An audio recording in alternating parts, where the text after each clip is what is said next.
लक्ष्मण हाके वडापाव खातात, आंदोलन करतात. या महाराष्ट्रामध्ये फक्त लक्ष्मण हाकेच सापडले का त्यांना? काय बॅक हिस्ट्री आहे लक्ष्मण हाकेंची? 12 करोड जनतेच्या दायित्वाची ज्यांनी शपथ घेतली ती माणसं या आंदोलनाकडे कुठल्या सापत्न भावनेनं बघतायत आणि या आंदोलनाला कसं रेड कार्पेट घातलं जातंय? सांगितलं कुणी मराठा म्हणजे कुणबी आणि कुणबी म्हणजे मराठा.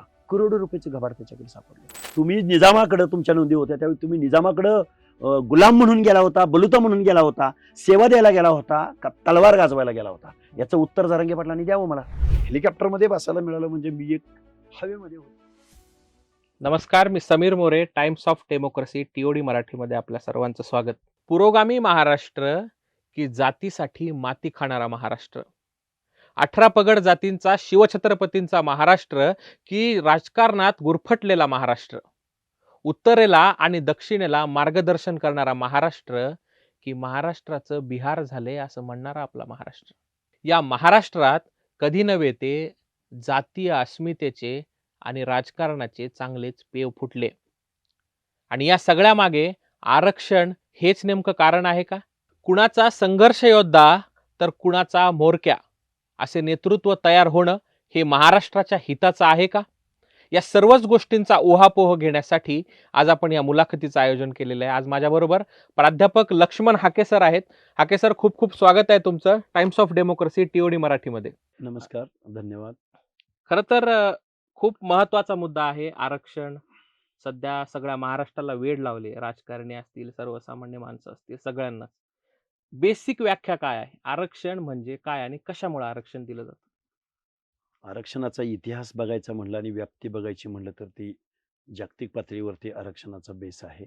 पण आपल्या भारतापुरताच आपण विचार करायचा म्हटलं तर स्वातंत्र्यपूर्व कालखंडामध्ये ज्यावेळी इंग्रज सातासमुद्रापलीकडून आलेले इंग्रज ज्यावेळी इथल्या सगळ्या लोकांचे अभ्यास करत होते. इंग्रजांनी इथं फक्त राज्य नाही केलं. इंग्रजांनी सिव्हिलायझेशनची प्रक्रिया या देशामध्ये राबवली. शिक्षण देण्याचा प्रयत्न केला. तुमची जमीन इंच मोजण्याचा प्रयत्न केला. तुम्हाला एक सिव्हिल कोड किंवा तुम्हाला कायद्याच्या एक छत्री अंमल राबवत असताना तुम्हाला कायदा देण्याचा प्रयत्न केला. आणि मग या सगळ्या गोष्टी होत असताना बघा, मी एक उदाहरण म्हणून मी तुम्हाला सांगेन. 1873चा हॅबिच्युअल अपेंडर्स ॲक्ट म्हणून एक आहे.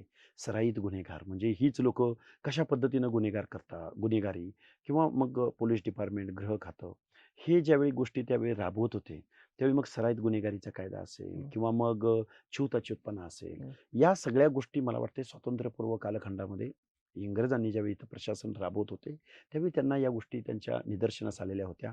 अगदी त्याच्याही पलीकडे जाऊन जातनिहाय जनगणना, कास्ट वाईज सेन्सस हा 1830 साली एक वाराणसीला एक कलेक्टर आलेला होता. त्या वाराणसी शहराची जबाबदारी त्यांच्यावरती, त्या विकासाची जबाबदारी त्यांच्यावर होती आणि त्यांनी त्या 1830 मध्ये त्या वाराणसी शहराचा कास्ट वाईज सेन्सस केला आणि मग तिथून पुढं दर 10 वर्षांनी इंग्रजांनी कास्ट वाईज सेन्सस केला. आता जातनिहाय जनगणनेचाच विषय निघालाय, तर मराठा, OBC, धनगर हे सगळे आरक्षणाचे मुद्दे सध्या चर्चेला आलेले आहेत. तर आता जर जातनिहाय जनगणना केली तर हे आरक्षणाचा मुद्दा सुटेल का? बघा, कास्ट वाईज सेन्सस हा आपलं संविधान किंवा आपली घटना अलाउ करत नाही. 1948चा सेन्सस ॲक्ट म्हणजे आपल्याला इथं घटना किंवा इथं आपलं राज्य म्हणजे आपले रूलर ज्यावेळी आले त्यावेळी आपल्या स्वातंत्र्य सैनिकांनी त्या स्वातंत्र्य लढ्यामध्ये ताऊन सुलाखून आलेल्या सैनिकांनी, त्याचवेळी भारत पाकिस्तान बंटवारा झालेला होता. त्यांच्या डोळ्यासमोर एक अशी परिस्थिती होती की आपण कास्ट वाईज सेन्सस जर करत राहिलो तर इथं मग अजून अराजकता माजेल, दुफळी माजेल आणि मग एकदा जात भान आणि आपलं वास्तव काय परिस्थिती आहे ही जर इथल्या लोकांच्या लक्षात आली तर ते अखंड देशाच्या दृष्टिकोनातून बाधक ठरेल. म्हणजे एक उदात्त हेतूने तो 1948चा सेन्सस ॲक्ट या देशात लागू झालाय. म्हणून त्यावेळीपासून आजपर्यंत कास्ट वाईज सेन्सस झालेला नाही. सोशो इकॉनॉमिकल सर्वे झाला, इथं सेन्सस झाला, पण कास्ट वाईज सेन्सस आपल्या देशामध्ये स्वातंत्र्यानंतर झाला नाही. आता जर झाला तर त्याचे परिणाम काय करता येत नाही. मुळात सोशो इकॉनॉमिकल सर्वे करता येऊ शकतो, पण कास्ट वाईज सेन्सस होऊ शकत नाही या देशामध्ये. ठीक आहे. आणि होणं गरजेचं आहे. ही ओबीसीच्या संघटनांची मागणी आहे. जोपर्यंत कास्ट वाईज सेन्सस होत नाही तोपर्यंत या आपण महाराष्ट्रापुरता विचार करायचा झालं तर या महाराष्ट्रामध्ये भटके किती आहेत, बलुते आलुते किती आहेत. या महाराष्ट्रामध्ये एससी आणि एसटीची कायद्यानं कास्ट वाईज सेन्सस होतो. एससी आणि एसटीच्या कायद्यानं ज्यावेळी 10 वर्षांनी सेन्सस होतो त्यावेळी एस-सी आणि एस-टीचा होतो. हं. कारण तो कायद्यानं आहे, त्याच्या तशा तरतुदी आहेत. परंतु बाकीच्या लोकांचा कास्ट वाईज सेन्सस होत नाही आणि कास्ट वाईज सेन्सस एवढा एसेन्शियल आहे, की जोपर्यंत पारधी किती आहेत, कैकाडी किती आहेत, त्याचा जोपर्यंत आकडा आपल्या डोळ्यासमोर येणार नाही, तोपर्यंत त्याला बजेटरी तरतूद करता येणार नाही आणि जोपर्यंत त्याची किती कच्ची घरं आहेत, किती पक्की घरं आहेत, किती जण स्थलांतरित आहेत, किती जणांच्या नावावर 1 गुंठाही जमीन नाही आणि जोपर्यंत या भटक्या, विमुक्त जाती, जमाती ह्या स्थलांतरित होण्यावाचून वाचणार नाहीत, म्हणजे एक एक स्थिर होणार नाहीत, तोपर्यंत त्यांना आपण शिक्षणाच्या दायऱ्यामध्ये आणू शकणार नाही. त्यांना आपण सामाजिक न्याय देऊ शकणार नाही. त्यांना या भारताचा नागरिक म्हणून त्यांना रेशन कार्डपासून ते शिक्षणातलं ॲडमिशनपर्यंत, ते नोकऱ्यांपर्यंत किंवा त्या गावात जोपर्यंत तो 5-10 वर्ष, 20 वर्ष स्थिर स्वरूपाचं त्याचं राहणीमान होणार नाही, तोपर्यंत आपण त्यांना या सिव्हिलायझेशनमध्ये घेऊ शकणार नाही. हे फॅक्ट आहे आणि त्याच्या सगळ्याच्या मुळाशी कास्ट वाईज सेन्सस आहे. बरोबर.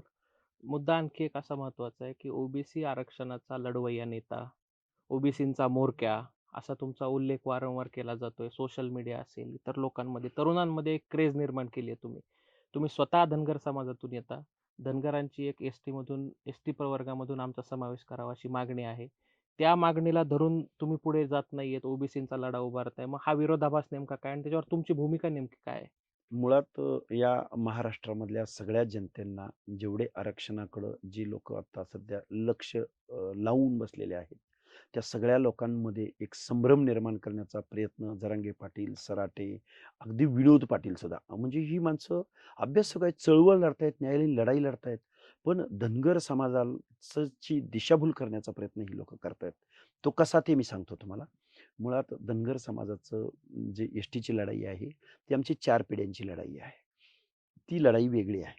त्यामध्ये मग राजकारणी लोक आहेत, सामाजिक लोक आहेत, वकील लोक आहेत, तज्ञ लोक आहेत. पण ती लढाई वेगळी आहे. ती फुलफिल होत नाहीये. हं.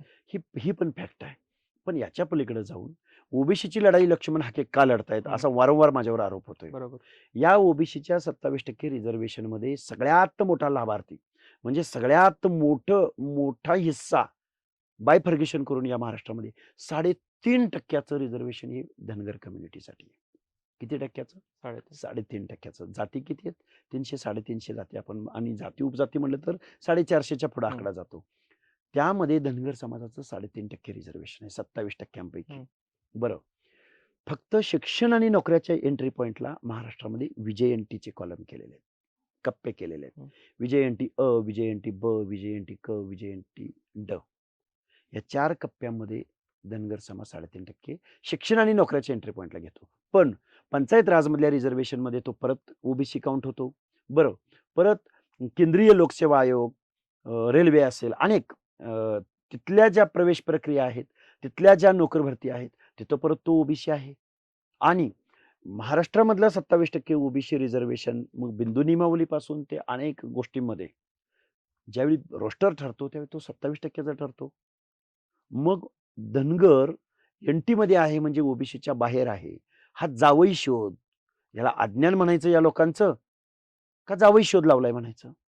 धनगर ओबीसीमध्येच आहे ना. बरोबर. आणि मग 3.5% स्वार्थी विचार करायचा म्हटलं, तर त्या 3.5% रिझर्व्हेशनचं संरक्षण या महाराष्ट्रामध्ये 2 नंबरला लोकसंख्या असलेल्या धनगर समाजानं पुढे येऊन केलं, तर यामध्ये बिघडलं कुठं? एका बाजूला जरांगे शांतता रॅली काढतात. ते धनगर आंदोलकांची भेट घेतात. तिथे जाऊन त्यांच्याशी चर्चा करतात. पण लक्ष्मण हाके तिथे दिसत नाहीत किंवा ते त्यांच्याशी बोलत नाहीत. मग हे मीडियामध्ये दिसत नाहीत, चेहरे समोर येत नाहीत. मग ह्याच्यातून काय नेमकं अर्थ काय घ्यायचा याच्यातून? 2014ला जे ऐतिहासिक आंदोलन बारामतीच्या शारदा प्रांगणात झालं, 9 दिवसाचं आंदोलन झालं, तो लक्ष्मण हाकेच उपोषण करताय. आणि लक्ष्मण हाके त्यांच्या स्टेजवर गेला नाही म्हणून लक्ष्मण हाके त्यांना विरोध करतोय, हे सांगितलं कोणी? कुठं स्टेटमेंट आहे माझं? बरं, याच्याही पलीकडे जाऊन जरांगे पाटील इकडं धनगर समाजाच्या उपोषणाच्या आंदोलनाला जाऊन भेटी देतात आणि धनगर भाऊ-भाऊ म्हणतात. तेच जरांगे पाटील महादेव जानकरांचा पराभव झाला पाहिजे म्हणून त्या परभणीमध्ये रात्रंदिवस बैठका घेतात. हं. तेच जरांगे पाटील पंकजा मुंडेंचा पराभव झाला पाहिजे म्हणून वार लावून बैठका घेतात. तेच जरांगे पाटील छत्रपती संभाजीनगरमध्ये खैरे पडले पाहिजेत म्हणून. आता परत मला हा तर एक मोठा संशोधनाचा विषय आहे. महाविकास आघाडीच्या बाजूनं बोलणारे जरांगे पाटील, महाविकास आघाडीचा खैरे नावाचा उमेदवार पराभूत झाला पाहिजे म्हणून छत्रपती संभाजीनगरमध्ये बैठका घेतात. याचं उत्तर मला या सगळ्या आरोप करणाऱ्या लोकांनी द्यावं. खरं तर आरोप दुतर्फा आहेत. आरोप जरांगेंवर असे होतात, की ते महाविकास आघाडी पुरस्कृत आहेत. आरोप तुमच्यावर असे होतात, की तुम्ही महायुती पुरस्कृत आहेत. मग ह्या आरोपांमध्ये सर्वसामान्य नागरिकांना खूप प्रश्न पडलेले आहेत, की लक्ष्मण नेमकं हाके कुठल्या महायुतीच्या, कुठल्या उमेदवाराच्या प्रचारासाठी कधी कुठं गेला, याचं उत्तर मला या आरोप करणाऱ्या लोकांनी द्यावं. ठीक. दुसरी गोष्ट, मला भुजबळ किंवा महायुतीतल्या लोकांचे हस्तक असं असं काहीतरी म्हणणं मी हं. मीडियाद्वारे हो, बघतोय. हो. या लोकांना माझा असा प्रश्न आहे, की या महाराष्ट्रामध्ये फक्त लक्ष्मण हाकेच सापडले का त्यांना? काय बॅक हिस्ट्री आहे लक्ष्मण हाकेंची? लक्ष्मण हाके कुठल्या आमदाराचा, खासदाराचा मुलगा आहे? काय चेहरा आहे लक्ष्मण हाके? आणि लक्ष्मण हाके ज्यावेळी 368 किलोमीटर अंतरावरून सांगोला तालुक्यातल्या शेवटच्या टोकातल्या गावावरून ज्यावेळी वडीगोद्री गाव म्हणजे अंतरवली सराटीपर्यंत जात होते, त्यावेळी याच सत्ताधाऱ्यांनी मला त्या बार्शीच्या पोलीस स्टेशनमध्ये रात्री 8 वाजल्यापासून पहाटे 3:30 वाजेपर्यंत स्थानबद्ध केलेलं होतं. मला तिकडे जाऊ द्यायचं नाही असा त्यांचा प्रयत्न होता. पण लक्ष्मण हाके राज्य मागासवर्ग आयोगाचा सदस्य, अभ्यासक, कायदा कानून थोडाफार जाणणारा माणूस. मी त्यांना प्रश्न विचारला, "तुम्ही माझ्या माझ्या माझ्या स्वातंत्र्यावर गदा आणत आहात का?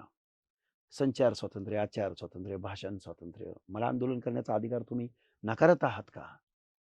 मला पण कुठलाही पोलीस अधिकारी उत्तर नाही देऊ शकला या गोष्टीचं. सांगोल्याचे लक्ष्मण हाके, पण ह्यांचं जालन्यामध्ये जाऊन त्यांना आंदोलन करायचंय. ह्याच्या मागे कारण काय? कारण असं होतं, जरांगे पाटलांची 2, 3, 4 जी काही आंदोलनं झाली, त्याच वेळी ओबीसीचं आरक्षण टिकलं पाहिजे म्हणून भगवानगडाच्या पायथ्याशी एका गावामध्ये कीर्तने नावाचा तरुण रात्रंदिवस आंदोलन करत होता. तिथं एकही साधा लोकलचा लोकप्रतिनिधी सुद्धा तिथे गेला नाही. त्याच वेळी सावित्रीमाई फुले यांच्या जन्मगावी आदेश जमदाडे नावाचा तरुण उपोषण करत होता. तिथं सुद्धा प्रशासनाचा तिथला लोकलचा प्रतिनिधी सुद्धा गेला नाही. मग लक्ष्मण हाके हा माणूस ज्यावेळी ओबीसी विजयंतीच्या प्रश्नावरती रात्रंदिवस काम करणारा माणूस, ज्यावेळी तो जज करत होता, हं. इथले राज्यकर्ते लोक शासन शासन म्हणून 12 करोड जनतेच्या दायित्वाची ज्यांनी शपथ घेतली, ती माणसं या आंदोलनाकडे कुठल्या सापत्न भावनेनं बघतायत आणि या आंदोलनाला कसं रेड कार्पेट घातलं जातंय, हं. याची उत्तरं मला सापडत नव्हती. मग जिथं वाजतंय किंवा जिथलं गाजतंय हं. त्या एरियामध्ये जाऊन जर आपण आंदोलनाला बसलो, गाड्या धुरळा उडवत त्या गाड्या ज्यावेळी तिथून जात आहेत, त्या वाटेवरती मी बसलो. जाताना तरी काच खाली घेतली जाईल आणि आमच्याकडे लक्ष दिलं जाईल.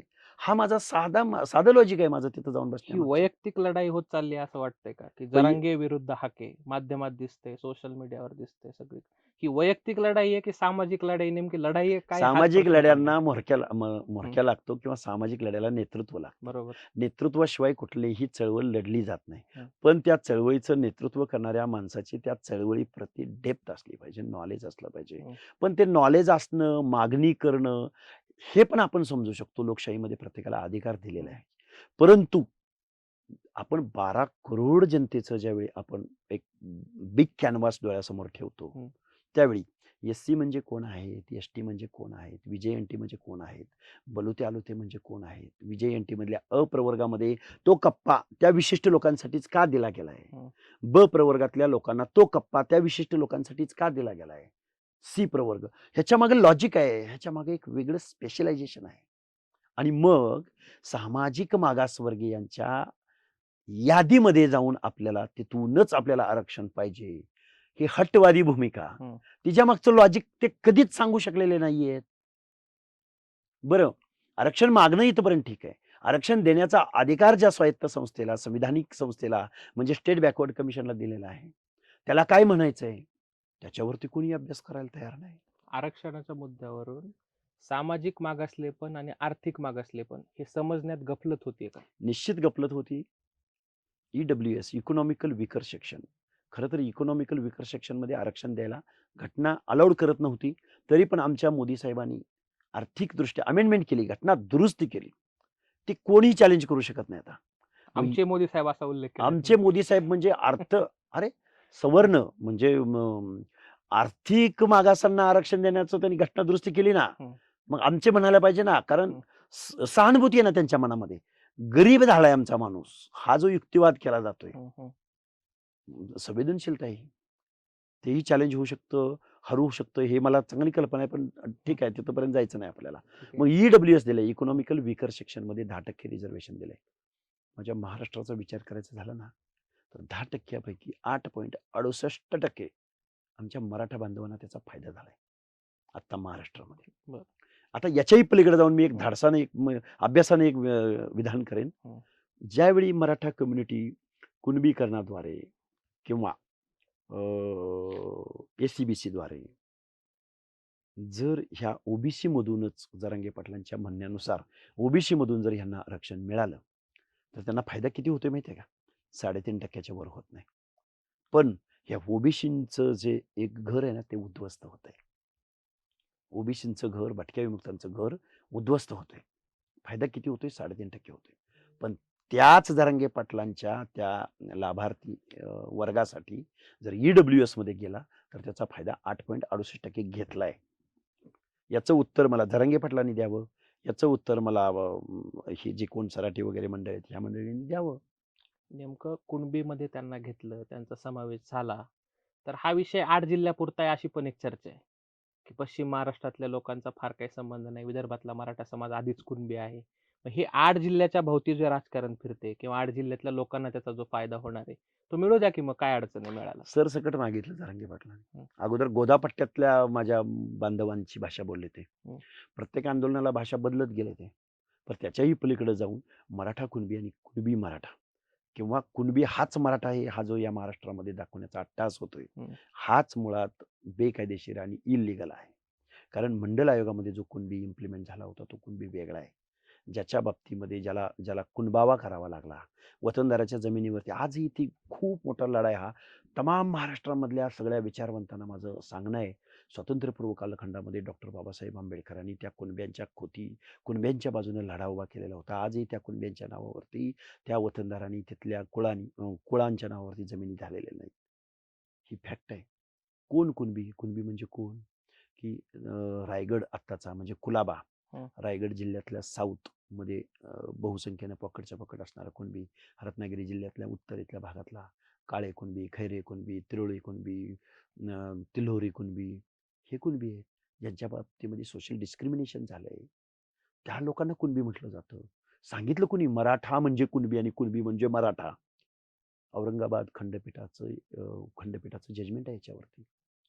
त्यांनी असं सांगितलंय, मराठा आणि कुणबी आणि मराठा एक मानणं म्हणजे सामाजिक मूर्खपणा होय. मग नोंदी सापडल्या त्याचं काय? नोंदी कुणबी असेल तर कुणब्याला कोणच नाकारू शकत नाही. मग त्या नोंदी कुठेतरी खोट्या मराठा आहेत. कुणबी, मराठा जर इन्क्लुडिंग असेल हं. तर ते अलाऊच झालं नाही पाहिजे. पण एक जी-आर काढला 2004 मध्ये सुशील कुमार शिंदे यांनी. तो जी-आर असा होता की मराठा कुणबी आणि कुणबी मराठा एकच मानण्यात यावं. तिथंच ओबीसीचं आरक्षण संपलेलं आहे. पंचायत राजमध्ये आज जे नगरसेवक होत आहेत, बघा ह्या पुणे शहराच्या पूर्व भागामधले काही गाव आहेत पुणे शहराला लागूनची, जिथं गुंठेवारी वगैरे त्याच्या जमिनी हो. वाढल्या आणि त्या ग्रामपंचायतींचं व्हॅल्युएशन खूप मोठ्या प्रमाणात वाढलं. त्या गावामध्ये ग्रामपंचायतीच्या निवडणुका लागल्या की 1 महिन्याच्या कालावधीमध्ये हजारो सर्टिफिकेट कुणब्यांचे इश्यू केले जातात आणि त्या इश्यू करण्यामध्ये आणि त्या कास्ट व्हॅलिडिटीमध्ये इथल्या लोकांनी करोडो रुपयांचे फ्रॉड केलेले. पुण्यामध्ये रेड झाली एका अधिकाऱ्यावरती. करोडो रुपयाचं घबाड त्याच्याकडे सापडलं. हा जो कुणबीकरणाच्या माध्यमातून ओबीसी आरक्षण संपवण्याचा घाट आहे, मी प्रचंड अग्रेसिव्हली ही भूमिका मांडतोय. पण ह्याच्यावरती एकही लोकप्रतिनिधी बोलायला तयार नाही. एकही आमदार, खासदार बोलायला तयार नाही. एकाही पक्षाचा प्रमुख बोलायला तयार नाही. कारण ओबीसींचं आरक्षण हे सोशली डिस्क्रिमिनेशनच्या बाबतीमध्ये आरक्षण आहे. सामाजिक मागासवर्गीयांच्या काय अपेक्षित आहे ओबीसींना? पिछडा, पिछडा या शब्द हिंदी मधला पिछडा शब्द आहे. काय अपेक्षित आहे? बॅकवर्ड क्लासेस म्हटलं जातं ओबीसींना. अदर बॅकवर्ड क्लासेस किंवा बॅकवर्ड क्लासेस. हो. काय अपेक्षित आहे? बलुता आलुता अपेक्षित आहे. बलुता म्हणजे कोण आहे? बलुता म्हणजे कोण आहे? 12 बलुतेदार आणि 18 आलुतेदार असं महाराष्ट्रात म्हटलं जातं. बरोबर. त्या यादीमध्ये मराठा कुठं बसतो? मराठा कम्युनिटीला या आमच्या व्यवस्थेमध्ये असं कुठल्या तालुक्यामध्ये, कुठल्या जिल्ह्यामध्ये मराठा म्हणून जन्माला आला आणि तिथल्या व्यवस्थेनं त्याच्यावरती सामाजिक डिस्क्रिमिनेशन, सोशल डिस्क्रिमिनेशन त्यांच्या बाबतीत झालं.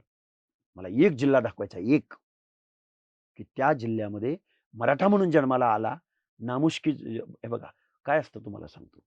नाभिक म्हणून जन्माला येणं. त्याचा तो नाभिकाचाच व्यवसाय तो पुढे सस्टेन करतो. नाभिक केश कर्तनाचं दुकान माझ्या महाराष्ट्रामध्ये माझ्या नॉलेजप्रमाणे आजपर्यंत कुठल्याही इतर कम्युनिटीने तो व्यवसाय स्वीकारलाय याचं उत्तर माझ्याकडे नाहीये, आजही नाहीये.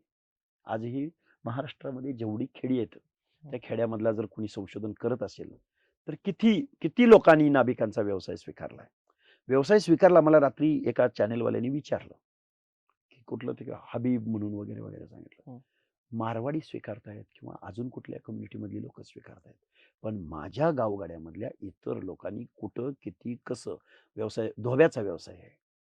म्हणजे मला तुम्हाला सांगायचं काय आहे की जन्मजात जातीची उतरंड बाय बर्थ चा विचार होत नाही. हे मागासले पण बदलू शकत नाही का, किंवा काळानुरूप हे मागासले पण बदलतं, असं सदानंद मोरे यांनी एका ठिकाणी नमूद केलं, त्यांनी बोलून दाखवले. मग हे मागासले पण काळानुरूप बदलते का, किंवा ह्याच्याबद्दल तुमचं काय मत आहे? बदलते, पण एक हजारो वर्षाचा स्पॅन आणि 78 वर्षाचा स्पॅन. आपलं कॉन्स्टिट्यूशन काय म्हणतं, कॉन्स्टिट्यूशन डिस्क्रिमिनेशनवरती उपाय करावा किंवा या देशाच्या सगळ्या नागरिकांना समान तत्व अपेक्षित आहे. पण ही समानता आणण्यासाठी परत प्रोटेक्टिव्ह डिस्क्रिमिनेशन, संविधानाला प्रोटेक्टिव्ह डिस्क्रिमिनेशन आणावं लागलं म्हणून रिझर्वेशन आलं. ओके. प्रोटेक्टिव्ह यासाठी म्हणतोय मी की समान पातळीवर या लोकांना आणायचं असेल तर यांना आपल्याला एक स्पेशल फिडिंग करावं लागेल म्हणून रिझर्वेशन पॉलिसी आहे. ते फिडिंग सोशली आहे. घटना constitution those are socially and educationally backwardness allow करतं. पण अलीकडचं काय झालंय, मग मला मला पुढे जाऊन असा प्रश्न विचारायचा आहे आपल्या आमच्या जरांगे साहेबांना, त्यांच्या सल्लागारांना. तुम्ही गरीब झाला म्हणतात, मग गरीब झाला असेल, गरिबीवर ओव्हरकम करणारा ईडब्ल्यूएस प्रोग्राम तुम्ही का स्वीकारत नाही? याचं उत्तर त्यांच्याकडे नाही किंवा ते उत्तर देताना दिसून येत नाहीत. ते म्हणतात आम्हाला ओबीसी मधूनच आरक्षण पाहिजे. हा अट्टहास कशासाठी आणि का, या प्रश्नाचं उत्तर तज्ञ मंडळींनी मला येऊन द्यावं. याचं उत्तर तुम्हाला लोक भेटतात ते देत नाहीत का, किंवा त्यांना तुम्ही देतच नाही, विचारल्यानंतर काय देतच उत्तर नाही. मिळतं? त्याची उत्तर आमची लोक आम्ही आमच्या लेवलला काढतोय. हम्म. ते दिलं तर अजून महाराष्ट्र अजून हादरेल. काय उत्तर आहे त्याची? पंचायत राजमध्ये एखादा सरपंच, मी महाराष्ट्रामध्ये एक विभाग असा नाही, एक जिल्हा असा नाही की मी तिथे गेलो नाही. एवढ्या माझ्या गेल्या 6, 7, 8, 10 वर्षाच्या भ्रमंतीमध्ये मला एकच कुंभार सिन्नर तालुक्यातला दिसला की जो 6 महिने या महाराष्ट्रामधल्या एका गावचा सरपंच झाला होता. एकच कुंभार, ओनली वन कुंभार. 6 महिन्यानंतर पुण्याचा 4.5 वर्ष जो सरपंच झाला तो कुणबी सरपंच झाला. सगळ्या गोष्टी राजकारणाच्या भोवतीच फिरत आहेत. मग हे राजकीय आरक्षण नका देऊ बाबा, शिक्षणात असं कोण म्हणतंय? मागतच नाही ना, तशी मागणीच नाही ना. तशी जर मागणी आली तर ते तुम्ही मान्य करणार का अहो मग? तशी मागणी 56 वर्षात होती ना. आम्हाला शिक्षण आणि नोकऱ्यामध्ये आरक्षण द्या, बरोबर. आम्हाला ओबीसी आरक्षणाला धक्का न लावता आरक्षण द्या. नोकऱ्याचा मुद्दा आला, नोकर भरतीच नाहीये. सर्वात महत्वाचा मुद्दा पाहिला तर नोकर भरतीच सध्या नाहीये. त्यामुळे राजकारणाचा मुद्दा जरी आपण बाजूला ठेवला तरी शिक्षणात जर आरक्षण दिलं तर मग ती मागणी तुम्हाला मान्य असेल का, किंवा तुमची हे बघा भूमिका कसा त्याबद्दल? विषय आहे तुम्हाला सांगतो. आत्ताचं गव्हर्नमेंट आहे ते 9 खाजगी एजन्सीच्या माध्यमातून आउटसोर्सिंगद्वारे जागा भरताय. ओबीसींना जे सामाजिक मागासलेपण दूर होण्यासाठी जे प्रतिनिधित्व दिलंय, काय असतं तुम्हाला सांगतो. एखादी युपीएससीची एक्झाम होते. युपीएससीची एक्झाम झाल्यानंतर प्रत्येक ओबीसीच्या कुटुंबातला मुलगा आयएएस होणार आहे का? नाही होणार. नाही होणार. महाराष्ट्र पातळीवर एखाद दुसरा तिसरा. बरोबर. बरं तो झाल्यानंतर समजा धनगर कम्युनिटीतला किंवा समजा माळी कम्युनिटीला किंवा समजा अजून एखाद्या बंजारा कम्युनिटीतला एक आयएएस झाला.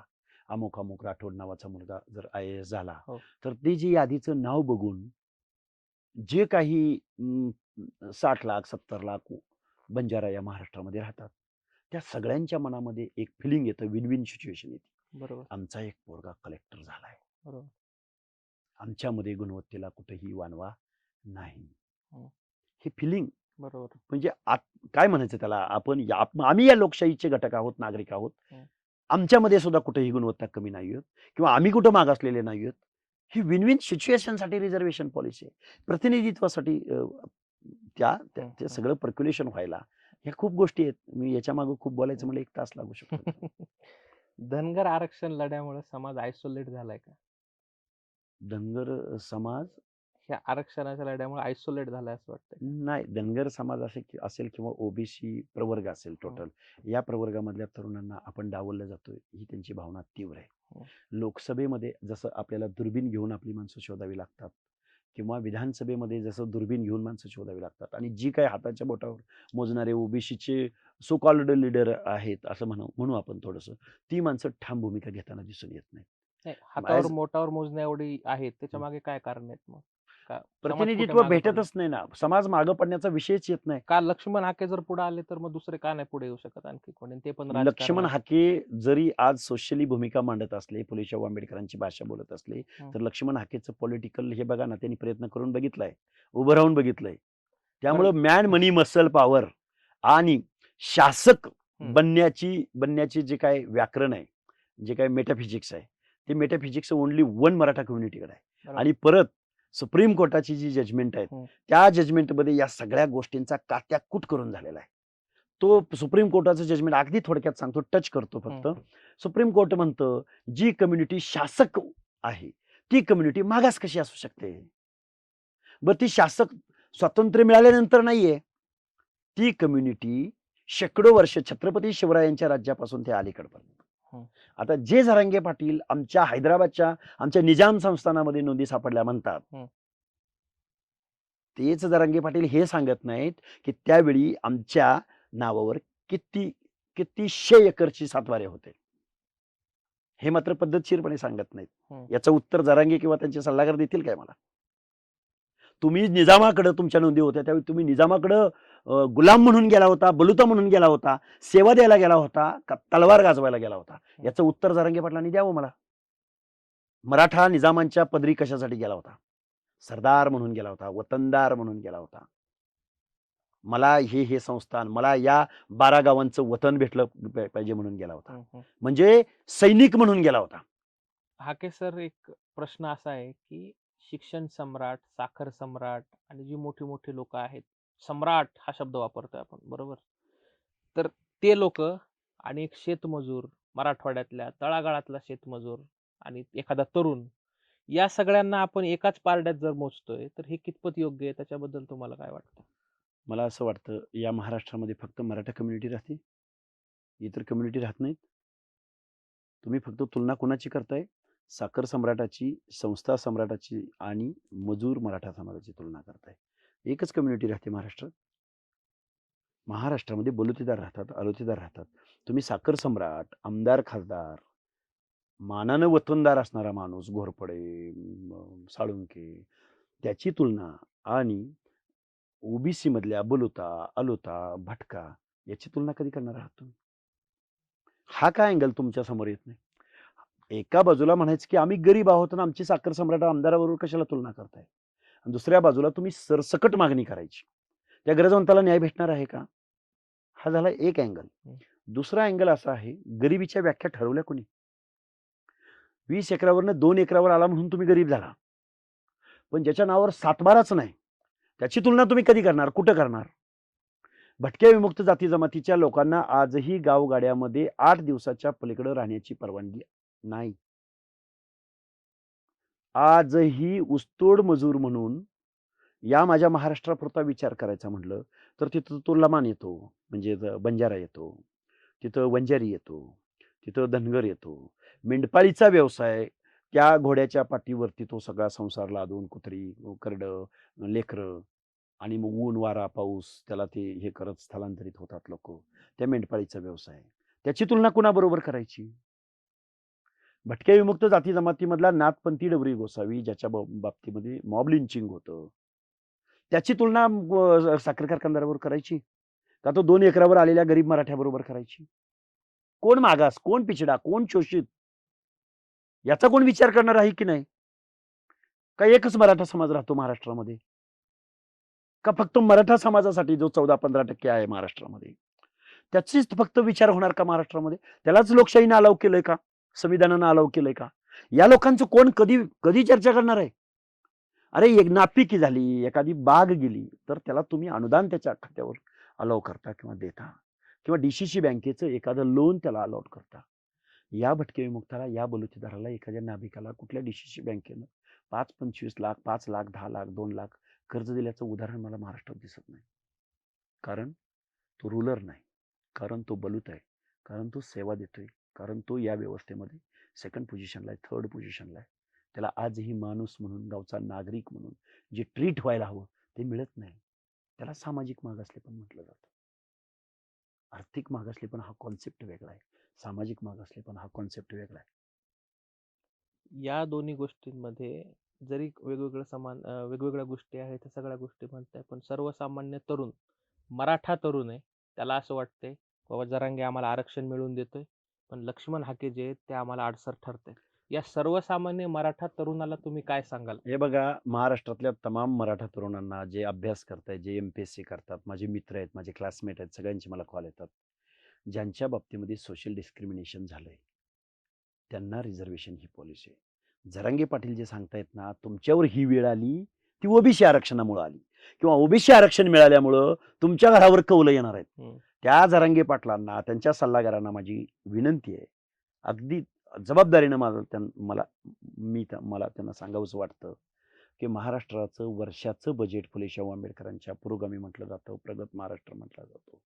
त्या महाराष्ट्राचं बजेट 0.4, 0.5, 0.6%, 60% दरम्यान लोकसंख्या असणाऱ्या ओबीसीच्या सामाजिक न्याय हक्काच्या योजनासाठी किती बजेटरी तरतूद आहे?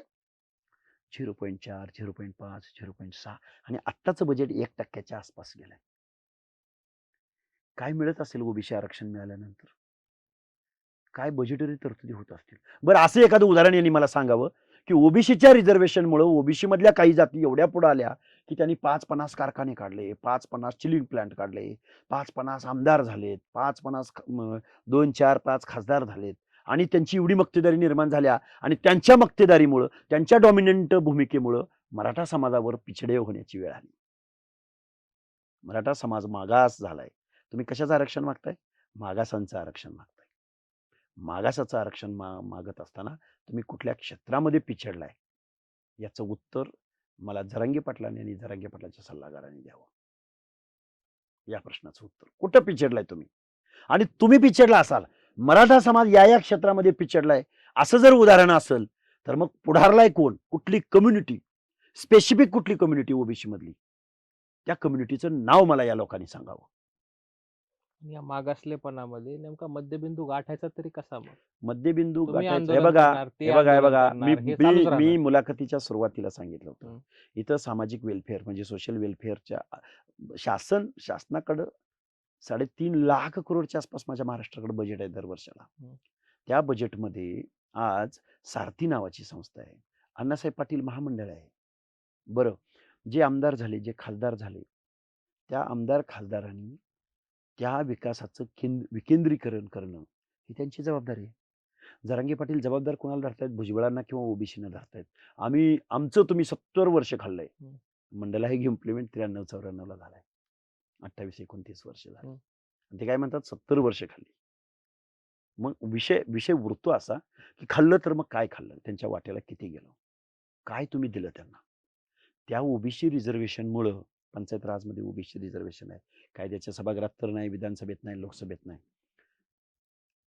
राजकीय विचार करायचा म्हटलं, मी राजकारण मगापासून का म्हणतोय, की ओबीसीचा माणूस, ओबीसी या ज्या एवढ्या जाती आहेत, ह्यातला जर एखादा कार्यकर्ता माझ्यासारखा चांगलं वक्तृत्व आहे, नॉलेज आहे, जरा पुढे येऊन काहीतरी करायला लागला, त्याचं उपद्रव मूल्य दाखवायला लागला, तर त्याचं पुनर्वसन कुठं करतात माहिती आहे?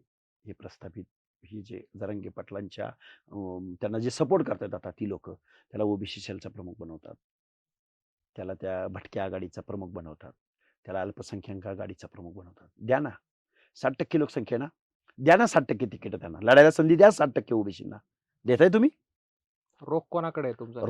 रोख आमदार आणि खासदार. लाज वाटते या मला फुले शाहू आंबेडकरांच्या भाषेमध्ये बोलत असताना, महाराष्ट्राची भाषा बोलत असताना. 48 पैकी 32 आमदार, 26 डायरेक्ट मराठा आणि 6 कुणबी मराठा निवडून जात असतील, ते कसे पिछडलेले असतील हो? सुप्रीम कोर्टाच्या भाषेत बोलायचं म्हटलं तर. महायुतीचं सरकार आहे महाराष्ट्रात. ओबीसी हा मोठा समाज आहे, जो महायुतीच्या पाठीशी पूर्वीपासून उभा राहिलेला आहे. मग तुम्ही नका देऊ मत त्यांना, असा पण मुद्दा या ठिकाणी उपस्थित होतो. मग हे बघा, ओबीसी इथून पुढे हा पण विचार करेल. ओबीसी अनऑर्गनाइज्ड आहे. ओबीसीचं भान नाहीये.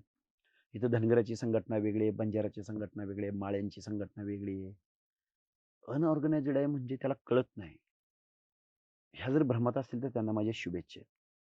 आम्ही आज हक्क आणि अधिकाराविषयी बोलतोय, पण आमचे हक्क आणि अधिकारावर जर इथले मराठवाड्यातले 6च्या 6 खासदार निवडून आले, सगळ्यांनी पत्र आपल्या लेटर हेडवरती जरांगे पाटलांना पाठिंबा दिला आणि 60% ओबीसींच्या हक्क अधिकाराचा आक्रोश आंदोलन उभं राहतंय, आमच्या आंदोलनाला एकाही आमदार खासदाराने लिखित आम्हाला सपोर्ट केला नाही. का मतं द्यावी आम्ही त्यांना? आम्हाला कळत नाही. आम्ही अनऑर्गनाइज्ड आहे याचा अर्थ आम्ही कमी आहोत असं कोणी काढलाय का? आणि तुम्ही निवडून येता म्हणून आमची संख्या एवढी आहे. जरांगे पाटील म्हणतात आम्ही 60% आहोत. अरे मोजा कधीतरी काउंट करा. कोण किती टक्के कळेल ना एकदा. हे खूप हे आंदोलन बेसलेस आंदोलन आहे, बेकायदेशीर आंदोलन आहे. अरे संविधानामध्ये उपोषण वगैरे हे खूप पवित्र वेपन्स आहेत लोकशाहीचे. महात्मा गांधींनी या उपोषणाच्या माध्यमातून या देशाला स्वातंत्र्य मिळवून दिलेलं आहे. तो लीडर त्या तोलामोलाचा आहे. त्याचा रिस्पेक्ट वगैरे खूप मोठ्या गोष्टी आहेत ह्या. तुम्ही जर आम्ही कसं देत नाही, आम्ही छताडावर बसून घेणार, याने आमचं खूप खाल्लंय, शिव्या देणं, आक्रस्ताळी भाषेत बोलणं, हा तुम्ही या महाराष्ट्रामधल्या, या देशामधल्या प्रत्येक नागरिकाचा अपमान नाही का करत? संविधान याला अलाव नाही करत या गोष्टींना. तुम्ही कुणाकडं तरी तुच्छतापूर्वक बोलणं, कुणाला तरी त्याच्या बाबतीत विद्वेषाची भावना व्यक्त करणं, हे संविधान अलाव नाही करत. तुम्ही शिव्या देताय डायरेक्ट. तुम्ही लोकनियुक्त मुख्यमंत्र्यांना शिव्या देताय, सचिवांना शिव्या देताय. मुख्यमंत्री म्हणजे वैयक्तिक राहतो का हो? तो 12 करोड जनतेचा मुख्यमंत्री असतो ना. तो मुख्यमंत्र्यांचा नाही अपमान, आमचा सुद्धा अपमान आहे. 12 करोड जनतेचा अपमान आहे. का मुख्यमंत्री कारवाई करत नाहीत? या प्रश्नाची उत्तर आहेत मुख्यमंत्र्यांकडे. हे लोकशाहीला अपेक्षित आहे. हे माझ्या पुरोगामी महाराष्ट्राला अपेक्षित आहे. याची उत्तरं दिली पाहिजेत पुढे येऊन या लोकांनी. तुम्ही 2-3 वेळा मुलाखत सुरू झाल्यापासून मंडल आयोगाचा उल्लेख केला. मंडल आयोग नेमकं काय आहे? वारंवार चर्चेत येतं मंडल आयोग, मंडल आयोग. सर्वसामान्य जनतेला मंडल आयोग काय माहिती नाही. बऱ्याचशा गोष्टी बेसिक गोष्टी आहेत. ऐकायला येतात, पण नेमकं त्याचा अर्थ काय बाबा? काय पिछडा, नेमका मंडल पिछडा, आयोग? पिछडा, अतिपिछडा. म्हणजे पिछड्या लोकांसाठी काय होतं माहिती आहे का? मंडल आयोग हा तुम्हाला जरा थोडंसं बॅक हिस्ट्रीमध्ये 1 हं. मिनिट मी घेऊन जातो. डॉक्टर बाबासाहेब आंबेडकरांनी 340व्या कलमासाठी आपल्या पदाचा, कायदेमंत्री पदाचा राजीनामा दिला. आणि मग त्यानंतर जनता पार्टीचं सरकार या देशामध्ये आलं. कालेलकर आयोग एक आलेला होता, पण त्याच्या सगळ्या शिफारसी इथल्या लोकनियुक्त सरकारनं भाषणात गुंडाळून ठेवल्या.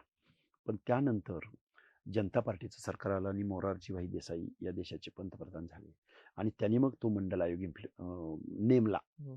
मंडल म्हणजे कोण? बिंदेश्वरी प्रसाद मंडल. बिहारचे 1-2 वेळा मुख्यमंत्री राहिलेला एक सामाजिक संवेदनशील असलेला, अभ्यासक असलेला माणूस. त्या माणसाला त्या ते बिंदेश्वरी प्रसाद मंडल हा आयोग नेमला गेला आणि त्या आयोगानं मग भारत देशामध्ये सगळा अभ्यास केला. त्याचे रिपोर्ट तयार केले गेले. पण तो 78 ते 80च्या दरम्यान तो सगळा तयार झाला. पण तो परत भाषणात गुंडाळून ठेवला. मग परत विश्वनाथ प्रताप सिंग नावाचा माणूस या देशाचा पंतप्रधान झाला आणि मग त्यावेळी माझ्या महाराष्ट्रामधले म्हणजे मग अगदी बाळासाहेब आंबेडकर, आमच्या मुंबई विद्यापीठामधले मराठी विभाग प्रमुख अरुणजी कांबळे वगैरे ह्या सगळ्या मंडळींनी आणि मग एक सामाजिक संवेदनशीलतेच्या भावनेतून विश्वनाथ प्रताप सिंग आमच्या पुण्यामध्ये फर्ग्युसन कॉलेजचे विद्यार्थी होते आणि मग ह्या सगळ्या लोकांनी एकत्रित बसून, मी आता त्या खोलात जात नाही, डिटेल्स बोलत नाही, पण ह्या सगळ्या लोकांनी विश्वनाथ प्रताप सिंगांना कन्व्हिन्स केलं आणि मंडल आयोग इम्प्लिमेंट करण्याचं धोरण या भारत देशामध्ये राबवलं गेलं आणि मग त्याला मंडल आयोग म्हणतात आणि ते साल उजाडलं ते 1994. तसं 90च्या दशकात ते सुरू झालं होतं. 91-92 या दशकाला वॉटरशेड मुव्हमेंट असं म्हटलं जातं इंग्लिश भाषेमध्ये बोलायचं म्हटलं तर. एक परिवर्तनाचा कालखंड. तर मंडल आयोग इम्प्लिमेंट झाल्यानंतर खऱ्या अर्थानं या देशामध्ये एक क्रांती निर्माण झाली. मंडल आयोगच्या अंमलबजावणीला विरोध पण या देशामध्ये खूप मोठ्या प्रमाणात झाला. अगदी आत्मदहन वगैरे असे विषय झाले. महाराष्ट्रामध्ये सुद्धा खूप मोठे आता त्यात ते जर मी स्टेटमेंट काढली, तर परत महाराष्ट्रामध्ये अजून वादाला तोंड फुटेल म्हणून मी त्यावर बोलत नाही. महाराष्ट्रामध्ये सुद्धा प्रचंड विरोध झाला.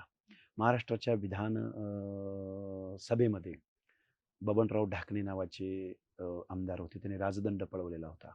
मग दिबा पाटील असतील, बबनराव ढाकणे असतील, अगदी आनंदकुमार पाटील असतील, इकडं म्हणजे शिवाजीराव बापू म्हणजे अशी त्यावेळची सगळी मंडळी. या मंडळींनी मंडल आयोग अंमलबजावणीसाठी खूप आग्रह धरला होता आणि मग ते 93-94 नंतर एक पिछडा, अतिपिछडा म्हणजे ओबीसींच्या जीवनामध्ये कुठेतरी त्यांचा मग सरपंच दिसायला लागला, कुठेतरी झडपी मेंबर दिसायला लागला, कुठेतरी मग एखादा सभापती दिसायला लागला, कुठेतरी एखाद्या सोसायटीमध्ये माणसं दिसायला लागली आणि मग हे जे वातावरण होतं, देशाला स्वातंत्र्य मिळाल्या इथल्या दलित आणि आदिवासी बांधवांच्या बाबतीमध्ये कायद्यानं काही त्यांना प्रोटेक्शन दिलं गेलं होतं. ती मुवमेंट खरं तर ह्या ओबीसीच्या बाबतीमध्ये 94-95 नंतर सुरू झाली. सर, तुम्ही राज्य मागासवर्ग आयोगाचे सदस्य होता. त्या आयोगावर असताना देखील एका संघटनेने तुमच्यावर आरोप केले, की तुम्ही एका विशिष्ट राजनेत्याच्या जवळ गेलात, त्यांची जवळीक साधली आणि मग तुम्हाला ते सदस्यत्व मिळालं वगैरे असे आरोप झाले. 2023ला डिसेंबरमध्ये आय गेस तुम्ही त्याचा राजीनामा दिल्यानंतर. त्याची कारणं वेगळी होती. पण ते जे आरोप झाले त्याच्यावरती तुमचं काय म्हणणं आहे? कसं असतं एखाद्या गव्हर्नमेंटला म्हणजे त्या मंत्रिमंडळाला, मग त्यात बहुजन कल्याण मंत्र्यांना, तो आयोग गठीत करण्याचा अधिकार असतो. मग कुठला ना कुठला व्यक्ती कुठं ना कुठं कोणाची तरी रिलेशन असतेच. उदाहरण देऊ तुम्हाला एक. हं. आत्ताचे राष्ट्रीय मागासवर्ग आयोगाचे अध्यक्ष हंसराज अहिर हे भाजपचे माजी खासदार आहेत. मग आता आम्ही काय करायचं? त्यांचा राजीनामा मागायचा का? राष्ट्रीय मागासवर्ग आयोगाचे बघा, काढून बघा. याचं उत्तर मिळालं पाहिजे आपल्याला. त्यामुळे कुणाचा कुठं आता राष्ट्रपती झाल्या. तो एक वेगळी डिग्निटी आणि आमच्या राष्ट्राचा प्रमुख म्हणून सगळे अधिकार त्यांच्या नाव सगळे काय इंटरनॅशनल लेव्हलला कोण आहे आपल्याला कायदेशीर म्हणजे साईन करणारा? राष्ट्रपती आहेत. म्हणजे कुठल्या ना कुठल्या पक्षाचे कधीतरी सदस्य पदावर राहिलेले असतात. बरोबर. त्यामुळे हे असे आरोप होत असतात लोकशाहीमध्ये. कोण काय म्हणतं, कोण काय म्हणतं, कोण काय म्हणतं. मग आरोप केले म्हणून काय मला त्यांनी काढून टाकलं असा काही विषय नाही झाला. भुजबळांनंतर हाकेंच्या खांद्यावर जबाबदारी आली आहे का आरक्षणाची? नाही, असं काही मी कॉन्ट्रोव्हर्शियल वाक्य हं. बोलणार नाही. हं. हे बघा, प्रत्येक 10 वर्षाचा स्पॅन वेगळा असतो. प्रत्येक 10 वर्षातल्या समस्या वेगळ्या असतात व्यवस्थेच्या. प्रत्येक 10 वर्षामध्ये नवीन नेतृत्व यायला हवं, असं म्हणणारा मी कार्यकर्ता आहे. पण फुले शाहू आंबेडकरांची जी समतेची, मानवतेची, बंधुतेची, प्रत्येकाचा गिव्ह रिस्पेक्ट, टेक रिस्पेक्टची जी पॉलिसी आहे, ती पॉलिसी मानणारा लक्ष्मण हाके आहे. त्यामुळे मी कुणाच्या खांद्यावर वगैरे ह्यामध्ये मी पडणार नाही. ज्या त्या कालावधीमध्ये ज्यांनी त्यांचा रोल केलेला असतो, ते त्या कालावधीमध्ये त्यांची तुलना माझ्याशी नाही होणार किंवा मला त्या ह्याच्यामध्ये नाही पडायचं. ते त्यांच्या काळात त्यांनी मोठं काम केलेलं आहे. राजकारणात आल्यानंतर बंधनं येतात. तुम्हीच म्हणलात, की राजकारण्यांना बरीच बंधनं असतात. मग तुम्ही सक्रिय राजकारणात आलात तर तुमच्यावरही तीच बंधनं येतील का? मग तेव्हा तुम्ही कसं टॅकल करणार आहे सगळ्या खरं गोष्टी? खरं तर मी एक उदाहरण देईन त्यामध्ये. मी गोपीनाथराव मुंडेंचं उदाहरण देईल स्वर्गीय. गोपीनाथराव मुंडेंनी कास्ट वाईज सेन्सस व्हावा म्हणून ते एका बाजूला भाजपचे राष्ट्रीय नेते होते. आरक्षण वगैरे ह्या गोष्टीला भाजप जास्त एंटरटेन करत नाही. माझा आरोप आहे भाजपवर. त्याच भाजपचे राष्ट्रीय नेते असणाऱ्या गोपीनाथराव मुंडेंनी लालू प्रसाद यादव, समीररावजी भुजबळ आणि ओबीसीवादी नेत्यांच्या बरोबरीनं त्या संसदेला घेराव घातला होता, की ओबीसीचा सेन्सस झाला पाहिजे. अशी ठाम भूमिका घेणारी माणसं नेतृत्व पुढे आले. अरे हे सोशल डिस्क्रिमिनेशनचं आहे. अरे हे राजाऊ, हे तुम्ही अशी मागणी करू नका. मग मी आता अपेक्षा व्यक्त करेन माननीय शरदचंद्रजी पवारांकडून. पवार साहेब एका बाजूला क्रेडिट घेतात, की मंडल आयोग सगळ्यात पहिल्यांदा मी महाराष्ट्रात इम्प्लिमेंट केला. तेच शरदचंद्रजी पवार 2024 मध्ये मात्र चुप्पी साधून आहेत. पवारांच्याच किस्स्यावर येणार होतो. शरद पवारांनी तुम्हाला लोकसभेचे तिकीट जाहीर केलं आणि नंतर नाही म्हणले. हे काय नेमकं प्रकरण आहे? लोकांना माहिती करून घ्यायचं. मग लक्ष्मण हाकेंना तिकीट दिलं होतं की नव्हतं दिलं? काय आहे त्याच्या मागचं गुपित काय आहे? हे थोडं उलगडा तुम्ही. मी सेनेचा कार्यकर्ता होतो आणि पवार साहेबांकडं मी जाऊन, पण सेनेला ती जागा सुटत नव्हती. मी असं कुणाला बोललो पण नव्हतो आणि पवार साहेबांचे ना आमचे काही कनेक्ट पण नव्हते. पण मला असं काही लोकांनी सांगितलं, की तुम्ही जाऊन भेटा. मग भेटायला पण गेलो. भेटायला जात असताना मध्येच इन्सिडेंट असा घडला. मी त्या पंढरपूरच्या जवळपास होतो आणि रोहितदादा पवारांनी मला त्यांच्या चॉपरमध्ये बसवलं आणि ते पुण्याला घेऊन आले. त्यामध्ये थोडीशी चर्चा झाली आमची. आणि मी एक सामान्य कुटुंबातला कार्यकर्ता, अगदी गाडीत डिझेल भरायला मोताद असणारा कार्यकर्ता. पण हेलिकॉप्टरमध्ये बसायला मिळालं म्हणजे मी एक हवेमध्ये होतो आणि मलाच तिकीट मिळालंय. आणि त्यानंतर पवार साहेबांची एक 2-3 स्टेटमेंट आली, की मी धनगर समाजाला माड्यामध्ये तिकीट देणार आहे. आणि त्याच दरम्यान पवार साहेबांकडं बघा एक विषय असा होता, की मग एका चॅनलनी एक यादी जाहीर केली महाविकास आघाडीची आणि त्या महाविकास आघाडीच्या यादीमध्ये माझं नाव जाहीर झालं. आणि मग जो माढा लोकसभेमध्ये जो काही ग्रासरूटला कार्यकर्ता होता, कारण मी सामाजिक चळवळ्या कार्यकर्ता, कुठं पालावर जा, मेंढ्यांच्या वाड्यावर जा, कुठं धनगराच्या वस्तीवर जा, ही मेन पुढारीतल्या प्रोफेशनल सराईत सातत्यानं निवडून येणाऱ्या लोकांच्या मनामध्ये एकदम असं ते खडकन जागे झाले. अरे यार, हा कोण माणूस, कसं काय पुढे असं सो अँड सो. ती माणसं मग प्रयत्न करायला लागली. मग मोहिते पाटलांच्या घरातली लोक, अरे मग आपल्याला पण मग ते धैर्यशील मोहिते आले, एक दिवस अगोदर प्रवेश घेतला, ते उभे राहिले, ते निवडून गेले. हे जग जाहीर आहे. त्यामुळं मी ते त्यांनाच उत्तरं माहीत. म्हणजे असं असं त्याचं ते. माढ्यातून जर तिकीट मिळालं असतं तर आज ही मुलाखत दिल्लीत असती का? माढ्यातून मला उमेदवारी मिळाली असती, तर मी तर निवडून आलोच असतो. 2-3 लाख मतांनी निवडून आलो असतो. पण महाविकास आघाडीच्या अजून किमान 5 ते 6 जागा वाढल्या असत्या. खूप जबाबदारीने आणि खूप विचारानं बोलतोय. येणाऱ्या काळामध्ये हाकेंचा आवाज विधानसभेत किंवा विधान परिषदेत ऐकू येईल का? काय पुढचे विजन हे काय आहे? बघा फ्युचर काय कायद्याचं आहे? हे बघा राजसत्ता अंतिम आहे. राजसत्तेमध्ये सगळ्या गोष्टी करता येतात. परिवर्तनाची लढाई लेखकाच्या कलमानं किंवा लेखणीनं किती आणि किती काळात आउटपुट मिळतं हे मला माहिती नाही. त्याचे अजून काही तसे काही हे हं. झालेलं नाही. त्याच्याही पलीकडे सामाजिक कार्याच्या व्यतिरिक्त जर राजकारणामध्ये कायद्याच्या सभागृहामध्ये तुम्ही जात असाल, तर परिवर्तनाची लढाईमध्ये तुम्ही खूप एका एका विशिष्ट पोझिशनला जाता. म्हणून मी राजसत्ता अंतिम मानतो आणि राजसत्तेमध्ये तशी वेळ आली तर मी निश्चित आत जाईन. पण माझा जो बेस आहे सामाजिक न्यायाचा, माझं जे काम आहे, माझी जे उत्तरदायित्व आहे, माझी जी कनेक्टिव्हिटी आहे माझ्या कॉमन मॅनशी, भटक्या विमुक्तांशी, हं. ती कनेक्टिव्हिटी मी कधीही सोडणार नाही. मला मग आमदारकी मिळो अथवा नाही मिळो, माझ्या जर ते आड आलं, तर मी चॉईस काय करायचं म्हटलं तर तो माझी माझी कनेक्टिव्हिटी चॉईस करेन. सर लक्ष्मण हाकेंचं आंदोलन महाराष्ट्रभर खूप प्रसिद्ध झालं. लक्ष्मण हाके माध्यमात दिसले, सोशल मीडियावर दिसले. पण मराठा समाजात असेल किंवा इतर ठिकाणी असेल, एक गोष्ट दिसली ती वडापाव म्हणून. की लक्ष्मण हाके वडापाव खातात, आंदोलन करतात. हे सोशल मीडियावर खूप मोठ्या प्रमाणात हे नरेटिव्ह सेट करण्यात आलं. त्याच्यावर तुमची प्रतिक्रिया नेमकी काय? बघा, मी ज्या स्थळी उपोषण करत होतो, वडीगोद्री आंतरवली सराटीच्या सीमेवर, हं. वडीगोद्री गावामध्ये. त्या वडीगोद्री गावापासून 50 ते 100 किलोमीटरच्या प्रेमाइसेसमध्ये वडापाव विकला जात नाही, पहिली गोष्ट. दुसरी गोष्ट, जो मॉर्फ केला गेला वडापाव, तिथंच एक बुक आहे आणि त्या बुकवरती हे माझं वॉच आहे, घड्याळ आहे. हं. या घड्याळाचा आकार आणि त्या वडापावचा आकार सेम दिसतो त्यामध्ये. बरं. मग वडापाव एवढं घड्याळ आहे का घड्याळ वडापाव एवढा आहे? याचं उत्तर याचं एवढा सेन्स त्या मॉर्फवाल्याने ठेवायला पाहिजे होता. मग तो वडापावचा आकार किती असला पाहिजे आणि त्याच्या शेजारीच वॉच आहे. ते वॉचचा दोन्हीचा आकार सेम आहे. तुम्ही बघा परत एकदा ते. आणि हे मॉर्फिंगचा जमाना आहे. तो करमणुकीचा विषय सोडून द्या. अग- मला त्याबाबतची माझी कनेक्टिव्हिटी आणि माझी ती भावना, मला असं काही फेक करायचं असतं तर मी 368 किलोमीटर तेवढ्या लांब गेलो नसतो. तो विषय मला त्या विषयानं मला वडीगोद्रीपर्यंत घेऊन गेला. ती भावना, ती वेदना, आयोगावर काम करत असताना, तुलनात्मक अभ्यास करत असताना, ती भावना मला स्वस्थ बसू देत नव्हती. एका बाजूला मला माझ्या कुटुंबासह सगळ्या लोकांनी विचारलं, "लोकसभेला उभा राहिला आणि या ओबीसीनी तुम्हाला किती मतं दिली?" साधारणपणे माढा लोकसभेमध्ये 12 लाखापेक्षा जास्त ओबीसी आहे. तिथं मला मतदान सांगितलं तर खेद व्यक्त करावासा वाटतो. मला ती एवढी तुम्हाला मतं पडली, तर तुम्ही काय ओबीसी बद्दल भांडताय? असे मला किमान 100 लोकांनी प्रश्न विचारले.